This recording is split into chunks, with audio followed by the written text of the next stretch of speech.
So first of all, Emma, thank you so much for doing this with us. This is really exciting. Really happy to get the opportunity to learn from someone like you. And thanks for doing all this preparation with us. I'm really excited, really glad to have you here. Thank you so much for the invite. When you first told me about Sharpest Minds, I was just thinking what a great program this is, what a great idea it is, and like just wanted to be involved. So no thank yous needed for my time today. Just really happy to be here.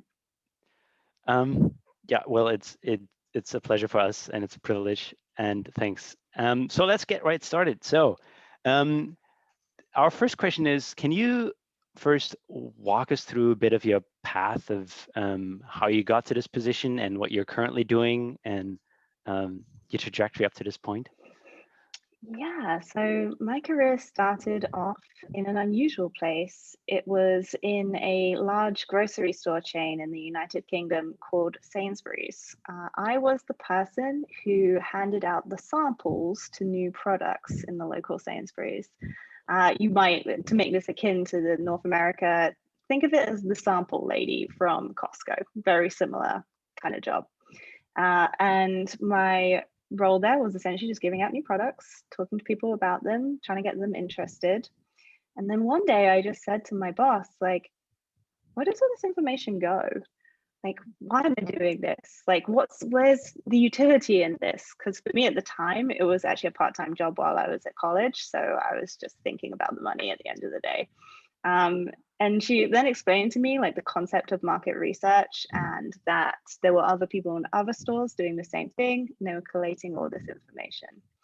And then, unknown to me at the time, but my natural curiosity in the sense that I'd asked her these questions was the exact qualities needed to be a researcher. And so that was the start. From there, I did an internship and joined the graduate program at GfK. It's one of the big global market research agencies, originally from Germany, offices all around the world. And then after a stint there where I kind of learned the basics, got some good training from some really experienced researchers there, I moved to Ipsos, which again is a very big research agency. And I was working on a very large tracking study there.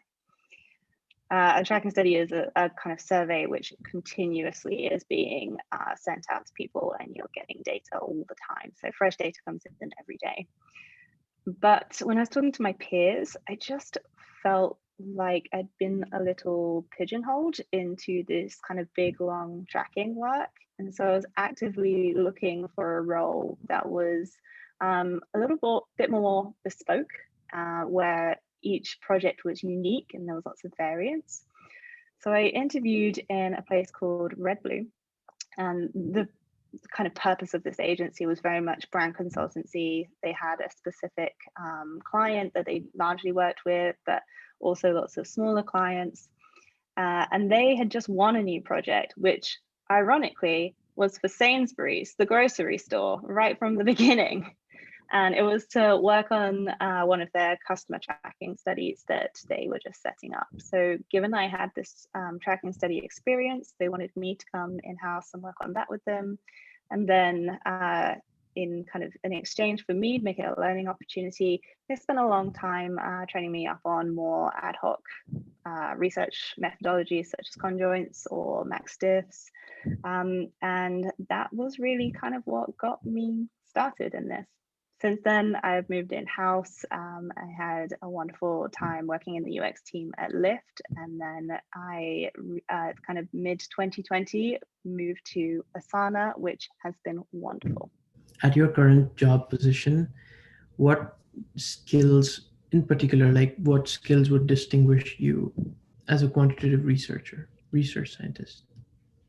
Yeah, it's a job role that I think people actually confuse with other roles a lot. So a lot of people say to me, oh, are you a data scientist? Or are you a UX researcher? Oh, so you do interviews with people. And actually, it's a kind of blend of those two. It's the bridge. It's the bridge between this huge pile of data from data science. Like there's all of this kind of wealth of data that data scientists are working with. And then we have UX researchers who are typically going out to the users of a particular product, or maybe even competitor products, and talking to them about like their needs and their desires, but on very small volumes, just kind of, I don't know, 8 interviews maybe. Quantitative market research fits in that middle section, and therefore you need to have a good suite of tools. So for example, you don't necessarily need to be an expert in SQL, but having some knowledge about how you interrogate data is going to be very essential to be successful. And then on the other end of the scale, you don't need to be someone who can hold focus groups or do individual interviews, but you do need to be someone who is personable and genuinely curious and interested in other people, and have that empathy that means that you are always being a voice for those people. What does your day-to-day look like? What can you describe a day of your life at work? So I typically am working with the data scientists at Asana. I sit in the data team there, so they are my peers, all of them wonderful, very intelligent people. And I predominantly am working on projects that come from product or from marketing.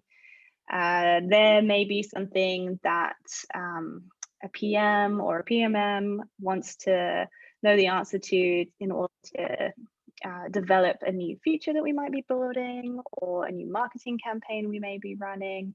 And they essentially just have this question that no one knows the answer to yet. And for me, my day-to-day there is kind of juggling all of the stakeholders, working with data science to understand what we already might know, what we don't know, working with UX research to see what they have understood within that topic, and kind of just collating all of that together. So can you describe a bit more what the collaboration with data science would look like? Yes, of course. It might be that the PM is looking to make modifications to an existing feature. Within data science, we are able to know how often that feature is currently being used, or what it's being used in collaboration with, how people get to this feature, where do they come from, where do they go afterwards. But what we don't have is the whys. We can see the behaviors, but we can't see the attitudes and opinions and the whys that are driving that behavior. And so for me, it's about understanding from data science what that behavior is, but then going out to our users to understand what are their motivations. Like, it's not enough really to know just the behavior, because you can make assumptions about why people might be doing it, but your assumptions could be entirely wrong. And then you're investing resource, time into developing this feature to be a way that you think should work for you based on your assumptions, when in actual fact, you don't know what you don't know. There could be infinite number of edge cases or different ways that people are using it that you never thought of. And that's why kind of role of the researcher comes in to kind of really get to the bottom of those things. You mentioned some of those tools, but can you go specifically some of the tools that you use to get these insights?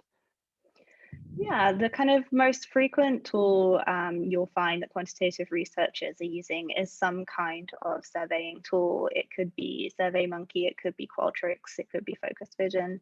There are a number of products out there in the market, and the ability to write and program those surveys is really essential to be able to reach out to users. I would say something that I don't think necessarily people realize that frequently is a survey is a communication with a user, and there is an art to it, and it does need to be perfect. So if you imagine if you were writing a campaign, you wouldn't write the copy yourself, you'd go to an expert, you'd go to the copywriter and get approval on copy. Surveys, very similar. Go to the researcher is going to know the right ways to ask the questions, the right ways to communicate with the users, and just give it that more polished feel. So that's definitely the first one. Second one is, once you've got all of your data from your survey, data collection's over, you then probably are going to want to interrogate it and understand it and analyze it. The different researchers will give you different answers to this. I've seen that in the tech sphere, people really rely on R to interrogate the data and to analyze and understand. I'm a little bit old school, so I actually prefer to use SPSS. So for those that don't know, is a very academic, educational, institutional focused tool that IBM actually own. I always find that the researcher preference on R and SPSS is usually a slight giveaway from their generation. That's an interesting one. I do want to ask a quick follow-up. So surveys are really hard. I think everyone that ever tried to do a survey, I think, can see how that's so hard. So, and I think we can talk a bit more about surveys too, but you also mentioned some other tools, as in you said that you don't need to be an expert in, say, focus groups, but you do want to be someone who can do these sort of things. Would you then say you still generally do more surveys, or is focus tool an additional tool, or is it an equally common tool? Yeah, I would say it's more about knowing when to apply the right methodology. So in my case, it might be that someone comes up to me and wants to understand very personal information about someone. It wouldn't be appropriate to ask people personal information in a survey. And so it's really up to me to say, hey, this is a conversation that really needs to be handled sensitively. Go talk to UX research. They're the experts in this field. They're going to be great. Certainly don't want to be sending out surveys, asking lots of people really inappropriate things over the internet. I have a bit of a different pivot on the next question, and that is, you went from consulting to in-house. So as someone who's currently working as a consultant, I want to hear about that experience, what differences you observed and what you picked up on, and what met and didn't meet your expectations, and what people generally think about what that transition would look like versus what it actually looks like. So my driving factor to move in-house was wanting to know what happened with the data. So in a consulting world, you work very closely with your client, you go into their business, you understand the problem, you work intensely on this project. You deliver the final data, you probably give them a nice presentation, but then you move on to your next client and your next project. And for me, I actually remember a moment where this was so revealing, and I was like, oh, this is really bothering me, and I do need to make this change. And it was for a cable TV company in the United Kingdom. They were working on a study, a packaging study that had worked on really interesting research. And it was probably a year after I had completed the research. I was stood at a bus stop in London just waiting for the bus, and there was a big billboard on the side of the bus stop, and it was this packaging that I had worked on. But like I say, it was a good year after the research was done. I'm like, oh, they went through with that. There it is. There's my output. But I didn't learn that as part of the experience of being a researcher or working on the job. I learned that a year later, just in my life on a bus stop. So for me, it just wasn't enough to do that, like handing over. And I guess like my curiosity is just running so strong. I need to know like what happens next. So the move in-house was driven by like that idea of seeing things through to completion and just really being involved. If you are in a consulting world and what I've just said inspires you and you think, yes, that's you, the other thing I would say is you need to be really passionate about the product that you are, or service that you're moving in-house for. You've got to live it, you've got to breathe it, you've got to really believe in it, because you're going to spend however many hours a day working on this thing. And I can't think of anything more soul destroying than giving your time and love and passion to something that you don't feel that strongly about. That for me obviously is like why I'm here at Asana. I can say that that passion really is shared by all of our employees, and it just makes it such a great place to work. Love it. Could you walk us through what a project is that you do, maybe from end to end at a high level, and kind of emphasize, and what are the important parts to you? What you want to, what are the strategic decisions that you make, that sort of thing? What's your thought process behind it? So speaking in very general terms, what's important to me in a project is understanding the initial question, converting that into a question that users will understand, because they often are not the same thing, and then telling the story at the end. So the user may answer a question in a completely different way to what we were expecting, and it may in itself give some like great insight and data. The bit that like I find just really exciting, and I like, this would be my perfect day at work, is the day where I get to go back to the person who requested the original question, maybe the PM or PMM, whoever in the business, and then present the results. And it's that final presentation where I get to say, like, this is it. This is the thing. No one was thinking of this thing, but this is the thing that all of our users want, or looking forward to, or currently do in their lives that we can help them with. That for me is just the real highlight. What are the parts of your job that you don't like? Research can be a little bit tedious. There is certainly lots of like data processing and just days where I look at spreadsheets, lots of numbers, and sometimes the topic can be a bit dry. There is what I describe as the worst project I've ever worked on, and it involved toilet paper. So going back to like that feeling of needing to be passionate about what you're doing, the toilet paper days were not my best research project. That resonates with me. So you need that passion, and when you can present results, that certainly scratches that itch. That's fantastic. But yeah, I can see how that can be hard when you're not that passionate. And if someone said, okay, I want to do quant research, what should they study? What should they study? A lot of my peers study psychology, and I think the benefits there are, in psychology, you're generally testing a hypothesis, which is very similar to what we're doing at research. You run the test and then you present the results. So I find graduates with degrees in psychology are usually very kind of just get up and running in the field very quickly. Other social sciences pretty similar. Having a mathematical background kind of helps with some of the statistics, but of course, like you can learn how to do those things even on the job. For what it's worth, I did my first degree in philosophy. Not sure how relevant that is to my current role. And it was actually after I started working as a market researcher. I then went on to do a degree in market and social research, and then a master's after that. But that was on the job. Certainly wasn't a prerequisite.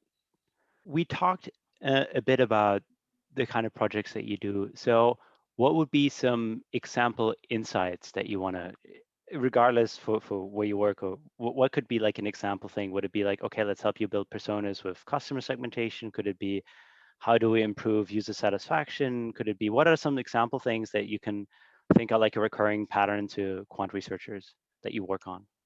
Yeah, I think you mentioned a couple of good examples there.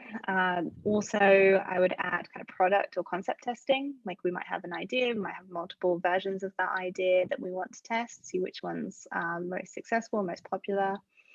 Message testing was another good one. We might have an idea for a campaign for a particular product or service, but we want to try different messaging. It could be different messaging in different markets or to different segments, where things don't always kind of appeal the same across markets quite often. So practically, how does it work? Usually, you mentioned some of your stakeholders. Usually, is it from a PM that comes up to you? Is it sometimes the case that you think, oh, here's some interesting thing that we didn't research yet? And then it can be from your initiative too? Is there like a strict flow? Is it open? How does it? It goes both ways. I think one of the great things about Asana is the kind of collaborative nature of the tool, which means there's this kind of great scratch pad to just everyone put their ideas down. And then it's more of a prioritization exercise, like what do we really need to know? But ideas are generated all around the company. It's certainly there's not this hierarchical format of someone telling you what to research. It's far more a kind of group decision of what's going to really benefit, what do we really need to know, how can we really improve the lives of our customers by answering which of these questions. One thing I find sometimes pretty hard to do is to measure the impact that your research has had, especially when you then end up recommending against making an investment, etc. It's really hard to quantify then, or to come up with, okay, so how much did that help the business? If you had, recommended to make that investment, you could always say, oh, this investment with that dollar amount was made, but now, so my question, I guess, is twofold. Is first, how would you measure the impact? And the second is, how would you especially measure the impact for these null results where like, well, okay, we didn't make it, but that was due to an informed decision. That was a data-driven, insight-driven decision, right? Measuring impact for research is really challenging. And I think one of the biggest challenges is merely time, that the impact of your work and the decisions that are made and how they influence the end product or end goal, that's usually a good 12-month time frame. So you can't expect to see immediate changes. I've seen kind of formats previously where people were being asked in performance reviews to maybe like, hey, tell me what you did in the quarter that has made an impact. Well, maybe it's not going to be in that quarter that you really see the change. It could be far further into the future. So I think if you're really considering those kind of things, like how much impact I'm having, think long term as well as short term, because long term is far more likely going to be the answer in a research world. And then for the things that didn't happen, no one ever likes to admit that they were thinking of a bad idea. Like you shout the bad idea out into the room, no one knows it's a bad idea yet. Everyone's like nodding, going, yes, yes, yes. And then the researcher comes back and says, yeah, don't do that. Suddenly all the data in front of you tells you bad idea. No one acknowledges those moments after the bad idea moment. It moves on. Everyone starts thinking about what we're doing positively, what's good. Which I think is great for like just team spirit and kind of getting the job done. I always say that dollars not spent are kind of as worthy as dollars that you did spend on something good. So I would encourage people who are kind of like facing that circumstance to say, well, this is the decision that we made and this is the path that we took. We didn't choose another particular path because of the research that I did or I helped with or was conducting. And this could have been a multi-million-dollar decision at the end of the day. Obviously, you'll never really know because you kind of saved that path from being taken, but that in itself deserves kind of congratulations and should be recognized. How would you track users' satisfaction, like in a survey? Most services or customers most products or services have some kind of overall metric that they use. It's typically a survey that goes out to their users. And my kind of general advice is just to keep it very high level and kind of collect this overall metric, but then have more drill downs where you really get the heart of what you're asking people and make those very specific. When you look at the data, like how do you handle any missing values that you have? Do you recommend any imputation techniques in particular? Good question, Abhijeet. So this is one of the differences I find between data science and quantitative researchers. I always say that quantitative researchers are always left join. Data science should just join, and what's left is everything where you had a value for everything. But life isn't like that. So when you go out and you ask people, questions about their experiences, sometimes you do have these missing values, but you don't want to drop them out of the data because they are someone who vitally important. You want to hear their opinion. So it's constantly left join, left join, left join. And the only real constant is their kind of unique identifier or their primary key. So when handling missing values in survey data, there's two different situations. One of them is that this person is not necessarily relevant for this question. So if the question being asked was usage of a feminine hygiene product, 50% of the population probably are not going to be valid for this question. And therefore, including them in the kind of denominator of your calculations simply wouldn't make sense. However, when you're then thinking about how much revenue you're going to bring in from this product, from the total population, now I do need to include them, because if I say 100% of people are using these, this is factually incorrect. Obviously, very unlikely to be the case. So it's really about thinking if this piece of data is closest to the real world truth, if you include it as a null value, or if you include it as you remove it from your calculation. Which brings me to the next question, that would be like, how do you select your participants for the study? At Asana, we're largely talking to our own customers. We have kind of rigorous processes for selecting people to invite to take part in our surveys. Sometimes we are looking for people who don't use the product, and in those cases we would reach out to kind of trusted research partners who have access to users of other tools. I feel like when doing surveys, and again, I'm not the expert here, I feel like I'm sometimes juggling between different biases, response bias, selection bias, etc.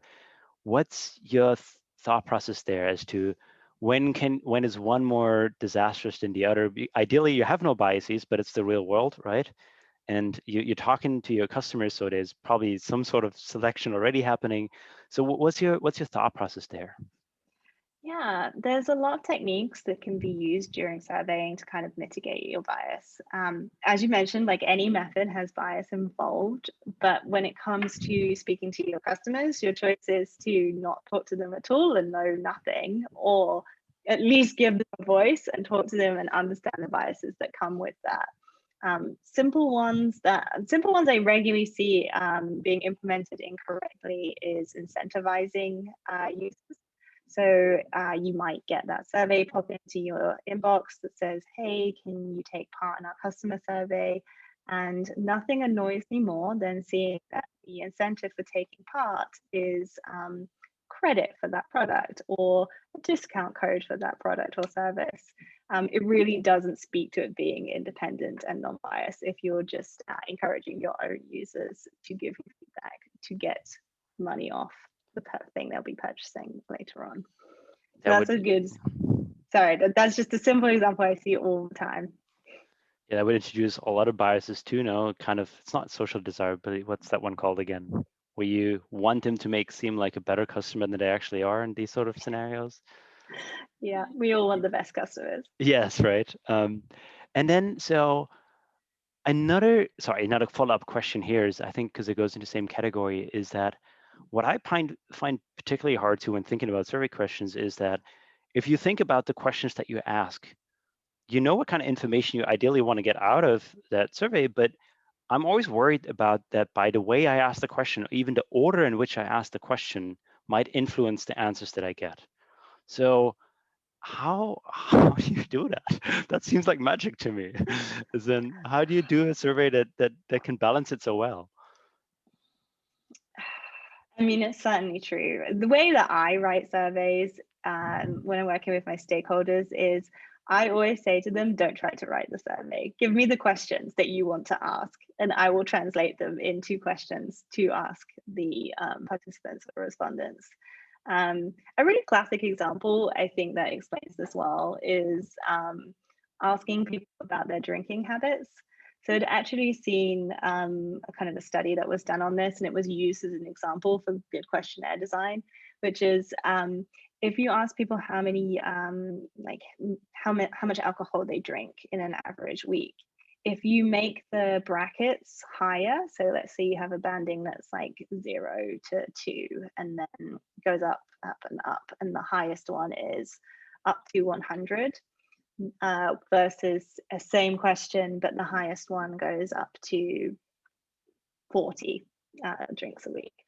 The mean of that first question is significantly higher than the mean on the question with the lower banding. And it's just this like need that people have to please.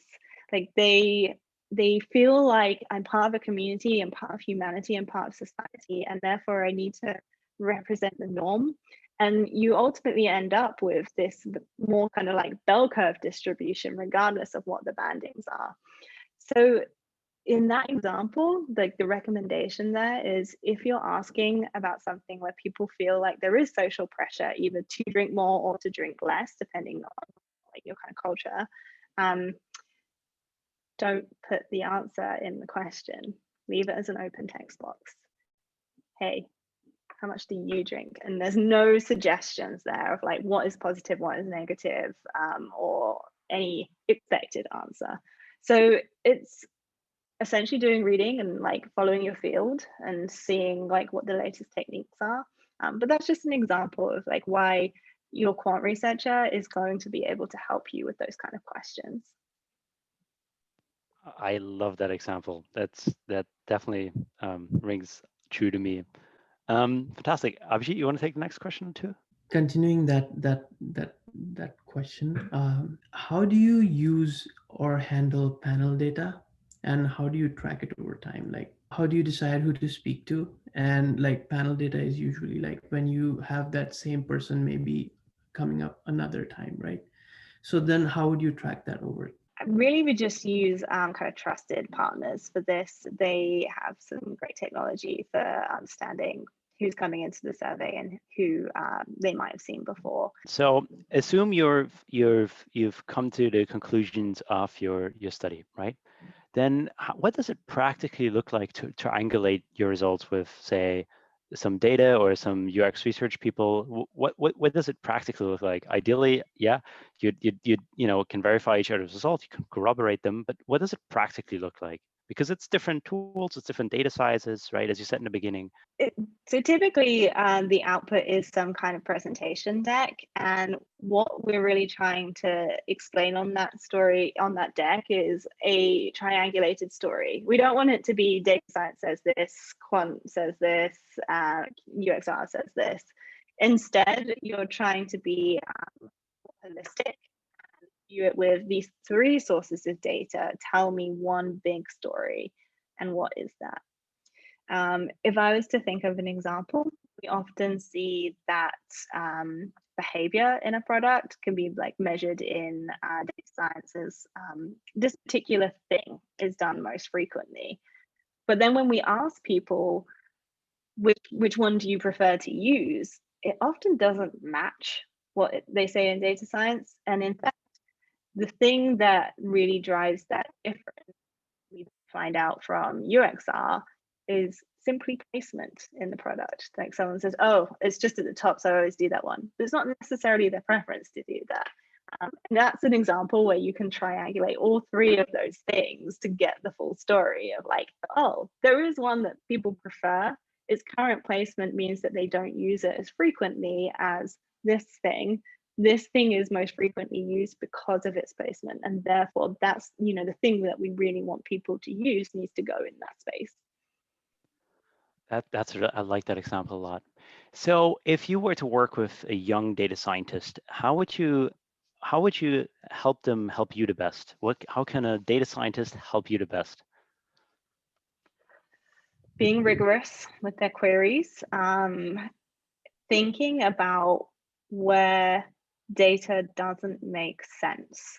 So you've written your query, you send it to me, and then If I say to you, hey, why does the date they finished doing this actually appear 8 hours before the date that they started doing it? That to me doesn't make sense. So this kind of like rigorous data validation of then saying, oh, because the start time is based in local time and the end time is actually based on a server in the UK. And that's why there's that difference. You know, just having that kind of thought process and seeing the mistakes before the data really gets released out into the wild. That definitely is one of them. I think the other thing I really like is just bringing a curious mind, like asking questions.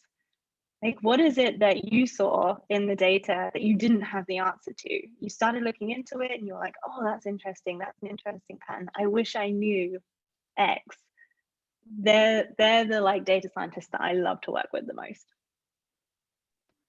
That'll be an inspiration to all of us. That's great. Thanks. And I do have a bit of a follow-up question here, and that is, how do you think the interaction of quants and qual research and data science will change in the future? Do you think it'll be more cooperation? Do you think it'll be more quant heavy? Do you think it'll be more qual heavy? Do you see a current imbalance, or just your gut feeling?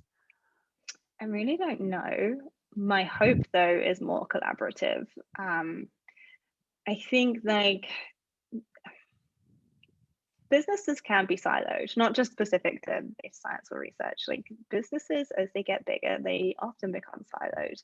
And one of the trends that I've seen just generally in the workplace is we're all becoming insane micro specialists. Like we are now experts on these really niche, nuanced, tiny parts of like a much bigger group of things.